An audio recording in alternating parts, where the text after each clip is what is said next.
Socially ഇടപഴകുന്ന സമയത്ത് എന്താണ് അവിടുത്തെ ആളുകൾ, നിങ്ങൾ ഇടപഴകുന്ന വ്യക്തികൾ നിങ്ങളെക്കുറിച്ച് പറയാറുള്ളത്? വരുന്നുണ്ട്, തള്ളലുമായിട്ട് വരുന്നുണ്ട്, അല്ലെങ്കിൽ നല്ലൊരു വ്യക്തിയായിട്ടാണോ അവർ നിങ്ങളെ ചിത്രീകരിക്കുന്നത്?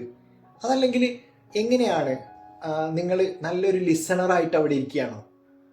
എങ്ങനെയാണ് എന്നുള്ളത് നമ്മൾ മനസ്സിലാക്കുക എന്നുള്ളതാണ്. അതിന് നമുക്ക് എങ്ങനെ ചെയ്യാൻ പറ്റുക? നമ്മുടെ ബിഹേവിയർ കൃത്യമായിട്ട് നോട്ട് ചെയ്യണം.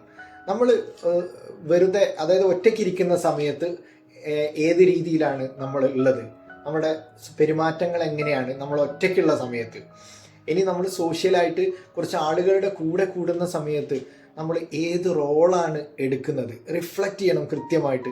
ഏത് റോളാണ് എടുക്കുന്നത്? നമ്മളൊരു ലീഡറായിട്ടാണെങ്കിൽ, അല്ലെങ്കിൽ ഒരു സപ്പോർട്ടറായിട്ടാണെങ്കിൽ, അല്ലെങ്കിൽ നല്ലൊരു ലിസണറായിട്ടാണെങ്കിൽ, ഇത് കൃത്യമായിട്ട് ഏതാണ് എന്ന് നോട്ട് ചെയ്യുക എന്നുള്ളതാണ്.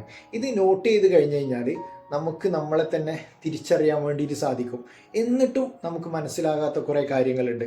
ആ കാര്യങ്ങൾ നമ്മൾ കൃത്യമായിട്ട് ഫീഡ്ബാക്ക് കളക്ട് ചെയ്യുക, മറ്റുള്ളവരോട് ചോദിക്കുക, നമ്മളുടെ ഏറ്റവും വെൽവിഷേഴ്സ് ആയിട്ടുള്ള ആളുകളോട് ചോദിക്കുക, ഞാൻ ഇന്നലത്തെ ആ പ്രോഗ്രാമിൽ എങ്ങനെയാണ് ഞാൻ ബിഹേവ് ചെയ്തിരുന്നത്? ആർക്കെങ്കിലുമൊക്കെ എന്തെങ്കിലും ഫീൽ ചെയ്തോ? ഇനി ആരെങ്കിലുമൊക്കെ എന്തെങ്കിലും എന്നെക്കുറിച്ച് പറഞ്ഞിരുന്നോ? എനിക്ക് എങ്ങനെ ആ ഒരു എന്തെങ്കിലുമൊക്കെ ഒരു ഫോൾട്ട് ഉണ്ടെങ്കിൽ അതെങ്ങനെ തിരുത്താൻ കഴിയും എന്നുള്ളത് കൃത്യമായിട്ട് നമ്മളത് മനസ്സിലാക്കിയിട്ട് നമ്മളത് ആ ഫീഡ്ബാക്ക് കൃത്യമായിട്ട് എടുത്തതിന് ശേഷം അത് ട്രൂ സത്യമാണെങ്കിൽ നമുക്ക് തിരുത്തേണ്ട കാര്യം എന്താണെന്ന് മനസ്സിലാക്കി നെക്സ്റ്റ് ടൈം അത് നമ്മൾ കോൺഷ്യസ് ആവുക, അതിൽ ശ്രദ്ധിക്കുക എന്നുള്ളതാണ്. ഇങ്ങനെ നമ്മൾ 1 by 1 ആയിട്ട് ചെറിയ ചെറിയ മാറ്റങ്ങൾ വരുത്തിയിട്ട് മുന്നോട്ട് പോയി കഴിഞ്ഞാൽ ഏറ്റവും നല്ലൊരു പേഴ്സണായിട്ട് നമുക്ക് മാറാൻ വേണ്ടിയിട്ട് സാധിക്കും. Thank you.